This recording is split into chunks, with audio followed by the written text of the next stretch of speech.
और इस वक्त एक और बड़ी खबर मिल रही है। महाराष्ट्र के सियासी संकट से जुड़ी हुई यह बड़ी खबर है।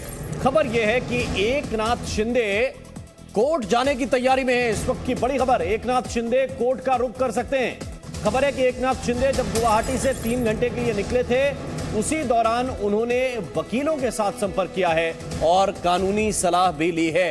यानी एक तरफ डिप्टी स्पीकर के अधिकार हैं, दूसरी तरफ एकनाथ शिंदे ये कह रहे हैं कि हमारे पास 2/3 से ज्यादा विधायक हैं शिवसेना के, और इस नाते उन्हें कोर्ट से इंसाफ की उम्मीद है। इस वक्त की खबर यह है कि एकनाथ शिंदे कोर्ट का रुख कर सकते हैं। 3 घंटे के लिए जो होटल से निकले थे, तब उन्होंने अपने वकीलों से कानूनी सलाह ली है। मेरी सहयोगी पूजा मेहता और अपडेट के साथ। पूजा मेहता, बड़ी खबर, 3 घंटे तक एकनाथ शिंदे ने जो वकील हैं उनसे चर्चा की है, मौजूदा जो हालात हैं उसे लेकर, और उनके पास लीगल ऑप्शंस क्या है। आपके पास इस बड़ी खबर को लेकर और क्या डिटेल्स हैं? देखिए अदिति, आपको बता दें, जो समय पर एकनाथ शिंदे गुवाहाटी को उस होटल से निकले थे, तो वो 1 नहीं 2 नहीं लेकिन कई लॉयर्स से मिले, बैटरी ऑफ लॉयर्स से मिले। और वो इसलिए क्योंकि वो लीगल एडवाइस सीख कर रहे हैं, क्योंकि उनको लगता है कानूनी दाव पेच में कहीं उनका सरकार बनाने का सफर जो है वो अटक सकता है, और अगर ये मामला कोर्ट में जाता है तो कोई दिक्कत नहीं हो, इसलिए वो लगातार जो है लीगल एडवाइस लेने के लिए कई घंटों तक जो है बैठक करते रहे। और अभी भी जो बैठकों का जो सिलसिला है वो अंदर होटल में चल रहा है, और कहा जा रहा है कि वो लीगल एक्सपर्ट से एडवाइस ले रहे हैं ताकि ये मामला अगर कोर्ट में जाता है तो उसे इजीली सॉल्व किया जाए। अदिति और अश्विनी पांडे हमारे साथ हैं। अश्विनी पांडे, मातोश्री पर लगातार मीटिंग्स का दौर जारी है। शरद पवार, उद्धव ठाकरे की मुलाकात, उसे लेकर आपके पास क्या इंफॉर्मेशन है? जल्दी से संक्षेप में। जी देखिए, इस वक्त शिवसेना 2 मोर्चे पे लड़ रही है। एक तो उन्हें सरकार बचाने की क्या कवायद होनी चाहिए, उस पर उनका काम चल रहा है। दूसरा, पार्टी कैसे बचाई जाए, इस पर भी उनकी बैठकें चल रही हैं।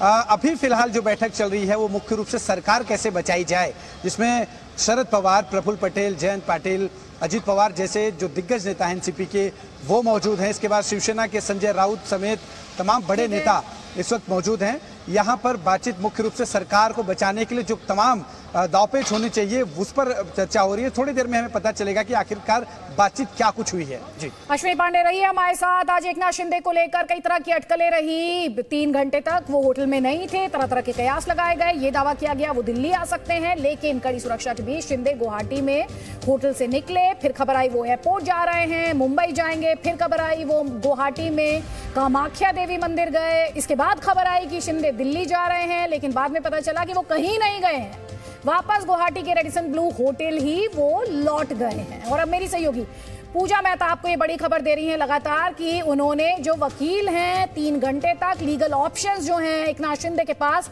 उन्हें एक्सप्लोर किया है, उन लीगल ऑप्शंस पर चर्चा की है। महाराष्ट्र में विकास आघाड़ी गठबंधन की सरकार बचाने के लिए उद्धव ठाकरे को पवार बैकअप मिल गया है। पार बैकअप आप जानते हैं, पवार बैकअप यानी शरद पवार का बैकअप। बीजेपी के शिंदेवार को बेअसर करने के लिए पवार ने सियासी मोहरे बिछाने शुरू कर दिए हैं। अब देखना यह होगा कि सियासी शतरंज के इस खेल में किसे मिलती है शय और किसे मिलेगी मात।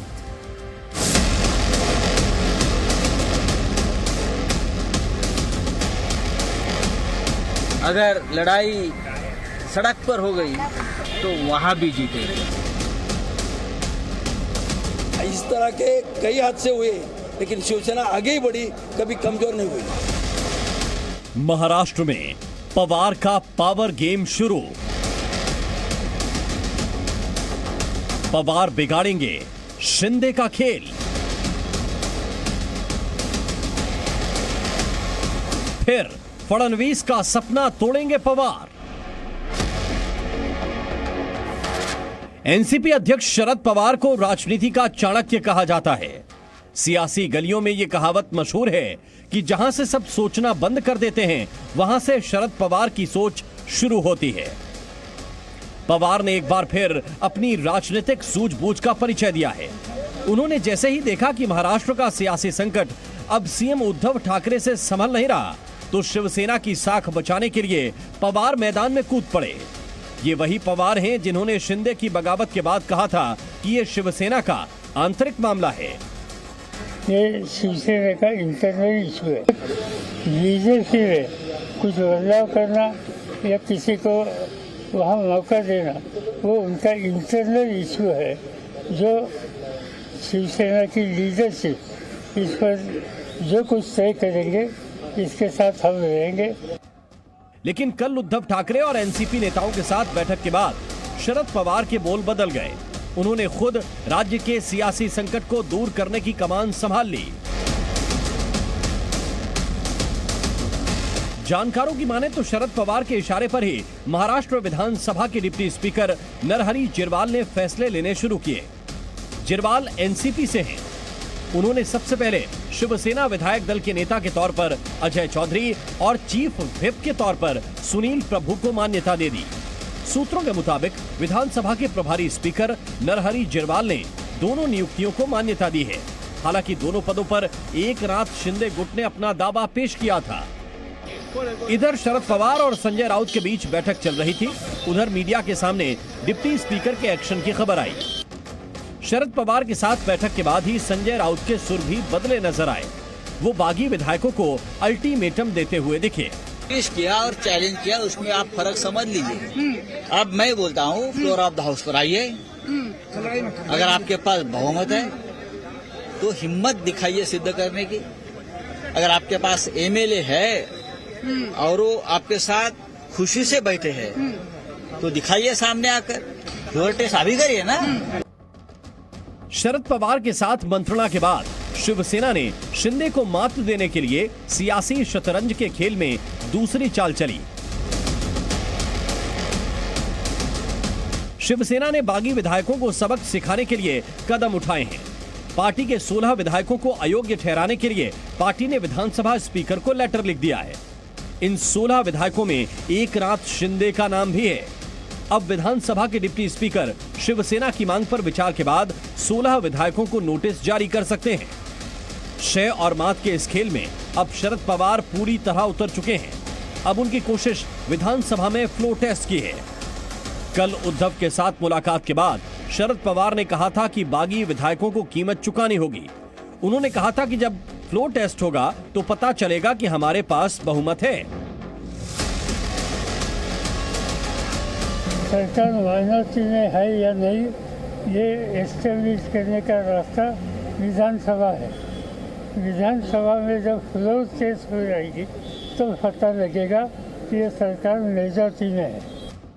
पवार की राजनीतिक ताकत का अंदाजा बागी विधायकों के नेता एकनाथ शिंदे को भी है। शिंदे को वो दिन याद होगा जब शरद पवार ने बीजेपी का खेल बदलकर राज्य में महाविकास आघाड़ी गठबंधन की सरकार बनाई थी। तब पवार ने अपने भतीजे अजीत पवार को रिवर्स स्विंग करने पर मजबूर कर दिया था और बीजेपी का राज्य में सरकार चलाने का सपना पूरा नहीं हो पाया था।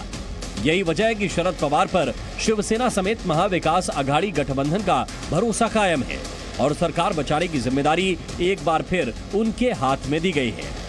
तब शरद पवार ने दिखाया था कि सियासी वजूद को बचाने के लिए किस तरह के महारत की जरूरत होती है।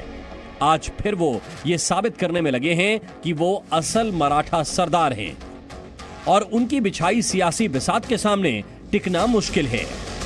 ब्यूरो रिपोर्ट, जी मीडिया।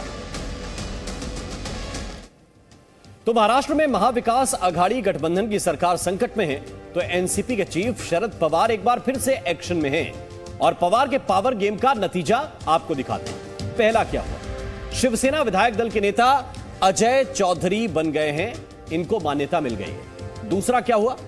दूसरा यह हुआ है कि चीफ व्हिप के तौर पर सुनील प्रभु को मान्यता दे दी गई है और ये सब कुछ किसने किया? ये डिप्टी स्पीकर ने किया है। तीसरी बात क्या है? शिंदे गुट के जो 16 विधायक हैं उनके खिलाफ एक्शन की तैयारी है और ये भी शरद पवार का जो दिमाग है इसके पीछे वही माना जा रहा है। अब आपको साल 2019 का एक वाकया बताते हैं। तब बीजेपी ने शरद पवार के भतीजे अजित पवार को अपने पाले में कर लिया था और इसके बाद देवेंद्र फडणवीस ने सीएम पद की शपथ भी ले ली थी। इन सबके बीच ये तस्वीरें इस वक्त आपके सामने हैं। तो इस बीच आप मेरे सहयोगी अश्विन पांडे को लगातार देख रहे हैं। मातोश्री में बहुत अहम बैठक चल रही थी उद्धव ठाकरे और शरद पवार की, क्योंकि राम आपको बता रहे हैं कैसे शरद पवार जो है वो महाराष्ट्र की राजनीति में एक बहुत बड़े नेता, क्या इस समय वो टाइड चेंज कर सकते हैं? मेरे सहयोगी अश्विन पांडे हमारे साथ हैं। अश्विन, इस वक्त इस मीटिंग को लेकर क्या अपडेट है? गाड़ियों का काफिला हम देख रहे हैं, मीटिंग खत्म हो चुकी है, क्या अपडेट है आपके पास? जी बिल्कुल, करीब 1.5 घंटे तक चली ये बैठक खत्म हो चुकी है और वो कॉन्वॉय यहां से निकला है। शरद पवार, अजित पवार, प्रफुल्ल पटेल और जयंत पाटिल एक ही गाड़ी में बैठे और वो सारे नेता यहां से निकल चुके हैं। अब जो बैठक चल रही है मातोश्री में, वो बैठक शिवसेना सांसदों के बीच चल रही है, जहां पर शिवसेना के सांसद जो आए हुए हैं यहां पर इस वक्त, वो और उद्धव ठाकरे के बीच चल रही है। यानी कि जो कुछ भी बातचीत इन नेताओं यानी एनसीपी के नेताओं से उद्धव ठाकरे की हुई है, अब वो अपने सांसदों तक वो बात रखेंगे। 1.5 घंटे तक ये बैठक चली है। इससे आप अंदाजा लगा सकते हैं कि ये बैठक कितनी गंभीर थी, कितनी ज्यादा जरूरत है इस वक्त महाविकास आघाड़ी को इस बैठक की। इसी से आप समझ सकते हैं कि 1.5 घंटे लगातार पॉइंट्स को लेकर डिस्कशन हुआ है। आपके सोर्सेस क्या उसे लेकर इंफॉर्मेशन दे रहे हैं? सवाल दोहराइएगा। इस मीटिंग में किन पॉइंट्स पर, किन मुद्दों को लेकर डिस्कशन हुआ है, उसे लेकर आपके सोर्सेस क्या बता रहे हैं? जी देखिए, करीब जो 37 विधायकों की एक लिस्ट जो है भेजी गई थी नरहरि झीरवाल के पास, जो डिप्टी स्पीकर हैं, उस पर लेकर मुद्दा उठा। और आपको ये भी बता दें कि इस वक्त महाधिवक्ता जो हैं आशुतोष कुंभकोनी, वो विधान भवन पहुंचे हुए हैं। कानूनी जो पेचीदगियां हैं, खासतौर पे 16 विधायकों के सस्पेंशन को लेकर जो यहां से मातोश्री से लिस्ट भेजी गई है, जो लेटर भेजा गया शिवसेना की तरफ से, उन पर चर्चा चल रही है। और यही मीटिंग का एक मुद्दा रहा कि कैसे कानूनी जो है पॉइंट्स को ध्यान में रखते हुए इन विधायकों को जो इस वक्त बागी हुए हैं उन्हें निलंबित कराया जा सके। ये तमाम जो है बातें रखी गई हैं। और अगर ऐसा पॉसिबल नहीं होता है तो जिन 16 बागी विधायकों को अयोग्य करार देने को लेकर चिट्ठी लिखी गई है, क्या डिप्टी स्पीकर आज उस चिट्ठी पर आज ही अपना फाइनल डिसीजन लेंगे या इंतजार करना पड़ेगा? जी देखिए, जो इसके कानूनी पेचीदगियां हैं वो समझने की कोशिश की जा रही है, क्योंकि 2 निर्दलीय विधायकों ने लेटर भी लिखा है नरहरि झीरवाल और इसके अलावा गवर्नर को कि उनके पास इस तरह से पावर नहीं है कोई भी जो है 16 विधायकों को निलंबित करने का, वो भी तब जब 2/3 बहुमत का आंकड़ा इन जो है गुट ने पा लिया है। ऐसे में जो कानूनी मसला है वो समझने की कोशिश की जा रही है। करीब 15 मिनट पहले आशुतोष कुंभकोनी विधान भवन पहुंचे हैं। इस वक्त वहां बैठक चल रही है। जाहिर सी बात है कि यहाँ पर जो बातचीत हुई है वो एक बड़ा मुद्दा रहा कि इन 16 विधायकों को निलंबन को लेकर क्या स्टेप्स लिए जाएं। इसके अलावा अगर ये डिप्टी स्पीकर की भूमिका काफी अहम है, लेकिन कुछ विधायकों ने डिप्टी स्पीकर को लेकर ही सवाल उठाए हैं, उसे लेकर आपके सोर्सेस क्या बता रहे हैं? जी देखिए, बिल्कुल सवाल उठाए गए हैं और इसका बकायदा लेटर लिखा गया है 2 निर्दलीय विधायकों के द्वारा। गवर्नर को ये लेटर दिया गया है कि ये अधिकार, ये पावर उनके पास नहीं है, इस तरह से जो है वो कदम नहीं उठा सकते। अब ये जो पूरा, जैसा मैंने कहा कि जो महाधिवक्ता इस वक्त पहुंचे हुए हैं वो तमाम जो है बातें इस वक्त वो डिप्टी स्पीकर के सामने रख रहे हैं कि क्या स्टेप्स लिए जा सकते हैं, कौन से स्टेप्स डिप्टी स्पीकर के हद में आते हैं, कौन सा अधिकार उनके पास है। इन तमाम जो है बातों पर संज्ञान लेने के बाद ही कोई स्टेप्स उठाया जाएगा, क्योंकि एकनाथ शिंदे, अगर डिप्टी स्पीकर की तरफ से कोई ऐसा कदम उठाया जाता है तो एकनाथ शिंदे ने पहले ही वकीलों से बातचीत कर रखी है और वो इस मसले को लेकर कोर्ट में जाएंगे। कहीं कोर्ट में जो है स्पीकर के इस फैसले का को पलट ना दिया जाए, कहीं वहां उनकी शिक्षा लेदर ना हो, इसलिए पूरी तैयारी के साथ ही आगे जो कदम उठाने की कोशिश की जा रही है। अश्विन, आप रहिए हमारे साथ, क्योंकि मातोश्री में जो महाविकास आघाड़ी की मीटिंग चल रही थी वो खत्म हो चुकी है। अभी आपने देखा गाड़ियों का काफिला शरद पवार के साथ उद्धव ठाकरे, सीएम उद्धव ठाकरे और महाविकास आघाड़ी के सभी बड़े नेता इस अहम मीटिंग में मौजूद रहे। 1.5 घंटा 90 मिनट की मीटिंग चली है। लीगल ऑप्शंस को लेकर भी इस मीटिंग में चर्चा हुई है, जैसे कि मेरे सहयोगी बता रहे थे। यानी कुल मिलाकर महाराष्ट्र में अब आगे की कहानी क्या हो सकती है, ये बड़ा सवाल है। तो महाराष्ट्र विधानसभा के डिप्टी स्पीकर जिन 16 बागियों को लेकर अभी अश्विन और जानकारी दे रहे थे, उन्हें निलंबित कर सकते हैं। निलंबित होने पर 16 बागी विधायक वोटिंग नहीं कर सकते हैं। डिप्टी स्पीकर के फैसले को अदालत में चुनौती दी जा सकती है, क्योंकि हम आपको बार बार जो लीगल ऑप्शंस है उनके बारे में भी बता रहे हैं। तो ये चुनौती दे सकता है शिंदे गुट। डिप्टी स्पीकर के खिलाफ अविश्वास प्रस्ताव भी लाया जा सकता है, क्योंकि कुछ विधायक हैं जो डिप्टी स्पीकर के रोल को लेकर सवाल पूछ रहे हैं। अविश्वास प्रस्ताव के बाद डिप्टी स्पीकर फैसला नहीं ले पाएंगे। पूरे मामले में महाराष्ट्र के राज्यपाल दखल दे सकते हैं और ऐसी मांग बीजेपी द्वारा की भी गई है।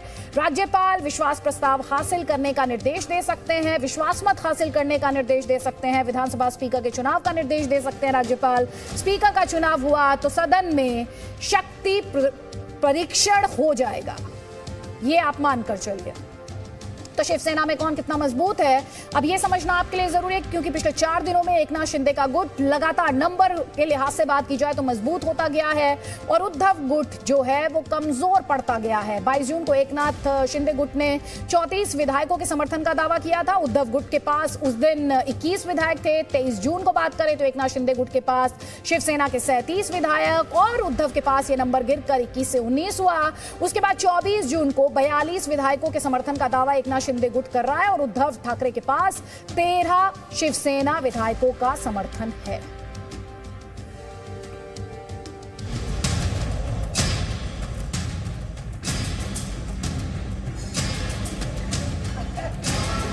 गुवाहाटी के रेडिसन होटल में विक्ट्री का साइन बनाकर एंट्री करते ये हैं दिलीप लांडे। चेहरे पर खुशी और विजयी भाव रखने वाले दिलीप लांडे चांदीवली से शिवसेना के विधायक हैं। पहले इनको उद्धव ठाकरे गुट का वफादार समझा जा रहा था, लेकिन जिस गर्मजोशी से इन्होंने बागियों के गढ़ बने गुवाहाटी के इस रेडिसन होटल में एंट्री की और जिस गर्मजोशी से बागी विधायकों ने इनका स्वागत किया, वो बता रहा है कि उद्धव ठाकरे गुट लगातार कमजोर और एकनाथ शिंदे गुट लगातार मजबूत हो रहा है। एकनाथ शिंदे गुट की तैयारी अपनी ताकत को और बढ़ाने की है। थोड़े वाढवायचे। विधान परिषद के चुनावों के बाद धीरे धीरे शिवसेना विधायकों के फोन मातोश्री के लिए नॉट रीचेबल होने लगे और ये सिलसिला अभी तक रुका नहीं है। गुवाहाटी से आ रही तस्वीरें भी एकनाथ गुट की बढ़ती ताकत का नजारा पेश कर रही हैं। सूरत से गुवाहाटी पहुंचने के बाद पहली ग्रुप फोटो में एकनाथ शिंदे के साथ 35 विधायक नजर आ रहे थे। इसके बाद शिवसेना प्रमुख उद्धव ठाकरे की ओर से एक भावुक भाषण दिया गया। शिवसेना को लगा था शायद इससे पलायन रुक जाए, लेकिन पलायन बढ़ गया, क्योंकि गुवाहाटी से अगली तस्वीर सामने आई तो एकनाथ शिंदे के साथ 42 विधायक मौजूद थे। अब ये कुनबा और ज्यादा बढ़ गया है। बड़ी संख्या में शिवसेना के विधायक गुवाहाटी पहुंच रहे हैं और एकनाथ शिंदे का आशीर्वाद दे रहे हैं।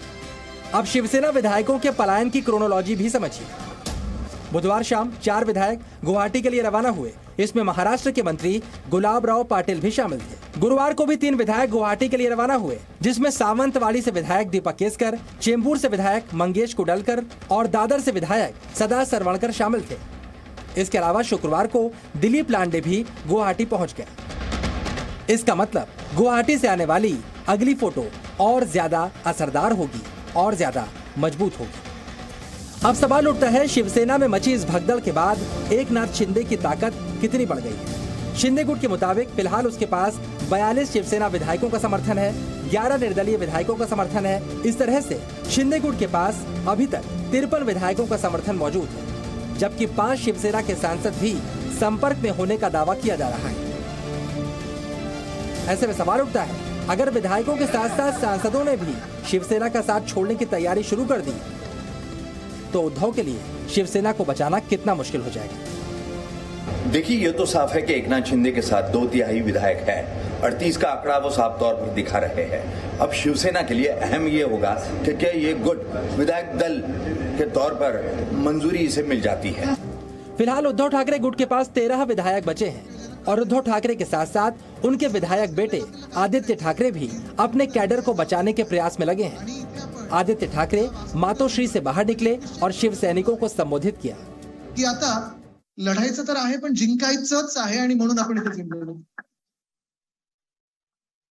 हे 2-4 दिवस हे सगळं नाट्य चाललेलं आहे ते काही नवीन नाही। हे 1 वर्षापासून थोडी कुरबुर चालू होती आहे। ते काही नवीन नाही। हे 1 वर्षापासून थोडी कुरबुर चालू होती। त्यांच्यावर किती बोलायचं काय बोलायचं हा एक प्रश्न आहे, कारण किती किंमत द्यायची त्या अशा लोकांना जे स्वतःची किंमत लावून विकत तिथे गेलेले आहेत, विकून गेलेले आहेत, त्यांना आपण किती किंमत द्यायची हा एक मोठा प्रश्न आहेच। इसके बाद कुछ बागी विधायकों के घर और ऑफिस में तोड़फोड़ की तस्वीरें भी दिखाई दी। शिवसेना से बागी हुए मंगेश कुडलकर के कुर्ला स्थित ऑफिस में शिव सैनिकों ने तोड़फोड़ की।